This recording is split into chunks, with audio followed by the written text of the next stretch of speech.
Welcome back to Sanjeevani.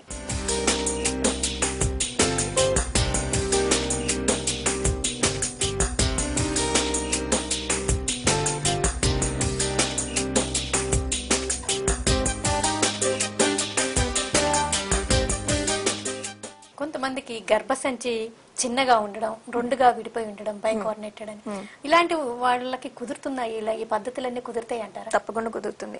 గర్భసంచి చిన్నగా ఉండడం అనేది కాన్సెప్ట్, దాని వలన ప్రెగ్నెన్సీ రాకపోవడం అని కాదు. We should at least give it a try. ఇప్పుడు మందులు అది చిన్నగా ఎందుకు ఉందని కూడా మనం తెలుసుకోవాలి. ఏమైనా హార్మోనల్ ప్రాబ్లమా? యూజువలీ పీపుల్కి గర్భసంచి చిన్నగా ఉందంటే వాళ్ళకి పీరియడ్స్ యూజువలీ రెగ్యులర్గా రాకపోవడం, హార్మోనల్ ఇంబ్యాలెన్సెస్ ఉండడం, లేకపోతే స్ట్రక్చరలీ వాళ్ళే చిన్నగా ఉండొచ్చు.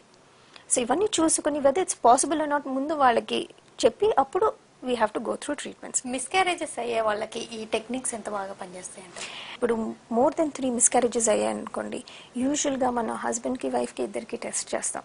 ఏమైనా క్రోమోజోమల్ ప్రాబ్లమ్స్ ఉన్నాయా, ఏమైనా హార్మోన్ ప్రాబ్లమ్స్ ఉన్నాయా, హార్మోన్ ప్రాబ్లమ్స్ ఇంబ్యాలెన్సెస్ ఉన్నా మిస్క్యారేజెస్ అవ్వచ్చు. యూట్రస్ నార్మల్ షేప్గా ఉందా లేదా అది కూడా చూసుకుంటాం. So they are certain tests ముందు మనం చేస్తాం. ఇవి అన్నీ కూడా నార్మల్గా ఉన్నాయనుకోండి and they are still miscarrying, అప్పుడు ఏంటంటే ART is one of the options. దీంట్లో ఆప్షన్స్ వేరేగా కూడా ఉండొచ్చు. అప్పుడప్పుడు మనం విమెన్ ఏజ్ బట్టి కూడాను డోనర్ ఎగ్స్ అని చెప్తాం. ఎగ్లో క్వాలిటీ వలన అది పెరగలేకపోతుంది, అందుకని మిస్క్యారేజెస్ అవుతుందో. ఇఫ్ ఆ డౌట్ ఉంటే మనకి we can suggest donor egg. ఇంకో థర్డ్ టెక్నిక్ ఏంటవుతుందంటే, మనం వీల్ది ఏఆర్టీ చేసి, అంటే ఐవీఎఫ్ కానీ ఇక్సీ కానీ చేసి ఎంబ్రియోస్ క్రియేట్ చేసి, పీజీడీ టెక్నిక్ అంటారు. దాన్ని ఏం చేస్తామంటే we just take one cell from the embryo. ఆ ఎంబ్రియోది మనం క్రోమోజోమ్స్ చూసుకుంటాం అనమాట. కానీ ఈ రికరెంట్ మిస్క్యారేజెస్ పేషెంట్స్ చూస్తే చాలా మటుకు వాళ్ళకి క్రోమోజోమల్ ప్రాబ్లమ్స్ ఉంటాయి ఎంబ్రియోస్లో. ఈ టెక్నిక్స్ అన్ని గత 10 సంవత్సరాలుగా బాగా ఎక్స్టెన్సివ్గా మీరు చేస్తున్నారు కదా, దీనిలో ఎలాంటి అడ్వాన్స్మెంట్స్ వచ్చాయండి? అడ్వాన్స్మెంట్స్ అనేది చాలా ఎక్కువ ఫర్దర్గా అవుతున్నాయి. ఏంటంటే ఇప్పుడు మనం ప్రీవియస్లీ ఐవీఎఫ్ అనేది it's been more than around 20-30 years నుంచి ఐవీఎఫ్ అవుతుంది. ICSI a few years later. IVF ICSI ఇన్ని సంవత్సరాలు అయిన తర్వాత కూడాను freezing once we have extra embryos freeze చేస్తాం అనమాట. ఎందుకంటే ఇప్పుడు ఒక్క ట్రీట్మెంట్కి మనం 2 maximum 3 depending on what the quality of embryos is మనం లోపల పెట్టేస్తాం. సపోజ్ ఎక్కువ ఎంబ్రియోస్ ఉన్నాయనుకోండి, ఈ ఎంబ్రియోస్ని మళ్ళీ నెక్స్ట్ సైకిల్కి వాడడానికి, suppose they get pregnant with the first cycle, second issue కానీ for the second children if they want use they can use these embryos మళ్ళీ, so that the women doesn't have to go through the whole process of IVF. ఈ freezing technique previously it used to be slow freezing. ఈ మధ్యన vitrification అని process వచ్చింది. ఈ vitrification process తోటి ఈ embryo survival కూడా బెటర్గా ఉంది. Implantation rates are better, pregnancy rates are also slightly better. So vitrification is something that is new and that we're doing. ఇంకోటి ఏంటి అడ్వాన్స్మెంట్ అంటే, ఇప్పుడు మనం అనుకున్నట్టు విమెన్ ఆల్సో ప్రెగ్నెన్సీ అనేది హ్యావింగ్ అ ఫ్యామిలీ డిలే చేస్తున్నారు చాలా రీజన్స్ వల్ల. కెరియర్ అవ్వచ్చు, లేకపోతే పెళ్లి కాకుండా అవ్వచ్చు, డిఫరెంట్ రీజన్స్.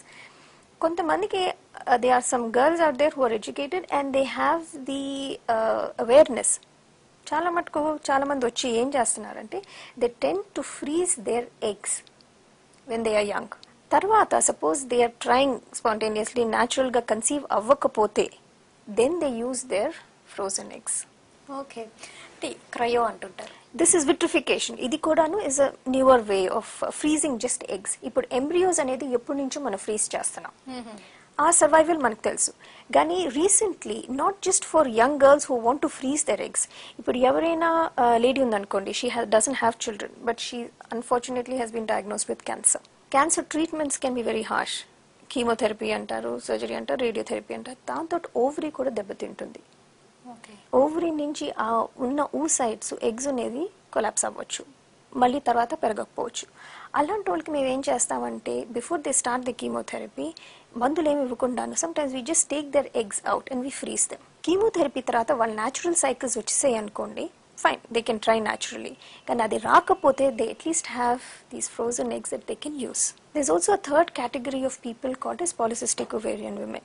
వీళ్ళకి ఏంటంటే మనం మందులు ఇచ్చామనుకోండి, there's a small proportion of women who respond too much. చాలా ఎక్కువ ఎగ్స్ ఫామ్ అయ్యి వాళ్ళకి కాంప్లికేషన్స్ రావచ్చు. ఆ కాంప్లికేషన్స్ అవాయిడ్ చేయడానికి వీళ్ళకి ఏం మందులు ఇవ్వకుండాను ఈ ఎగ్సే, అన్స్టిమ్యులేటెడ్ ఎగ్స్ మేము తీసేసి ఫ్రీజ్ చేసేస్తాం అనమాట. అంటే ఇట్లా ఫ్రీజ్ చేసిన ఎన్ని ఇయర్స్ తర్వాత యూజ్ చేయొచ్చు అంటారు? మన ఇష్టం, యూ కెన్ కీప్ ఇట్. అలాగే స్పర్మ్ కూడా ఫ్రీజ్ చేసి ఉంచొచ్చు. స్పర్మ్ ఫ్రీజింగ్ ఎప్పటి నుంచి అవుతుంది? అంటే ఎగ్స్ ఫ్రీజింగ్ మాత్రం రీసెంట్ గా స్టార్ట్ అయిందంటే అంటే ఏదైనా హెల్త్ ప్రాబ్లమ్స్ ఉండి ట్రీట్మెంట్స్ లో ఉన్న వాళ్ళు కానీ లేకపోతే లేట్ మ్యారేజ్ అయ్యింది అనుకున్న వాళ్ళు ఫ్రీజ్ చేసి ఉంచుకోవచ్చు అంటారు. కానీ అది కూడాను ఏమంటామంటే యాజ్ మచ్ as పాసిబుల్ మనం ఎగ్స్ ఫ్రీజ్ చేసినా కూడాను ఎంత తొందరగా they try and conceive it is better. ఎందుకంటే we also have to look into the pregnancy issue that they shouldn't have any problem during pregnancy also. Okay, అంటే child bearing age అయితే better కదా. ఇప్పుడు there's a third also a new latest development in fertility. అదేంటంటే IVM అంటారు, in vitro maturation. PCO అనుకోండి, వాళ్ళకి మనం మందులు ఇస్తే ఓవర్ రెస్పాన్స్ అవుతుంది. కొంతమంది మందులు ఇస్తే వాళ్ళ ఎగ్ క్వాలిటీ బాగా దెబ్బతింటుంది. ఇలాంటి వాళ్ళకి మేము ఏం చేస్తామంటే మందులు ఏమి ఇవ్వకుండానే we just go into this ovary and we pick out these unstimulated eggs అనమాట. అంటే చిన్న చిన్న ఎగ్స్నే మనం తీసేసి బయట మెచ్యూర్ చేస్తాం మేము. ఐవీఎఫ్ లో ఏం చేస్తాం, మనం మందులు పేషెంట్ ఇచ్చి we give the lady medicines and mature అయిన తర్వాత మనం ఎగ్స్ బయటికి తీస్తున్నాం. అది లేకుండాను వాళ్ళకి ఆ ప్రొసీజర్ ఏం లేకుండానే ఐవీఎంలోని ఏ మెడిసిన్స్ ఇవ్వము, అన్స్టిమ్యులేటెడ్ ఓవరీలో నుంచే మనం ఎగ్స్ బయటికి తీసి అది మేము బయట మెచ్యూర్ చేసి ఎంబ్రియోస్ క్రియేట్ చేసి అప్పుడు లోపల పెడతాం. ఓకే ఓకే, అంటే ఈ ట్రీట్మెంట్స్ లో అంటే ఏదైనా టెక్నిక్ ఫాలో అయ్యేటప్పుడు వాళ్ళు మెడిసిన్స్ కూడా యూస్ చేయాల్సి ఉంటుంది అంటారు? ఎస్. ఇప్పుడు డిపెండ్స్. ఇప్పుడు ఐవీఎఫ్ అయినా ఇక్సీ అయినాను దానికి కొంచెం హార్మోన్ ఇంజెక్షన్స్ ఇవ్వాల్సి వస్తుంది మాకు. సో దట్ ఈస్ అంటే ఇన్ టర్మ్స్ ఆఫ్ వాళ్ళకి ఫిజికల్ డిస్కంఫర్ట్ కొంచెం సైడ్ ఎఫెక్ట్స్ ఉండొచ్చు, మరీ ఎక్కువ ఉండదు. బట్ వాళ్ళకి ఐవీఎంలోని మెడిసిన్స్ ఏం అక్కర్లేదు.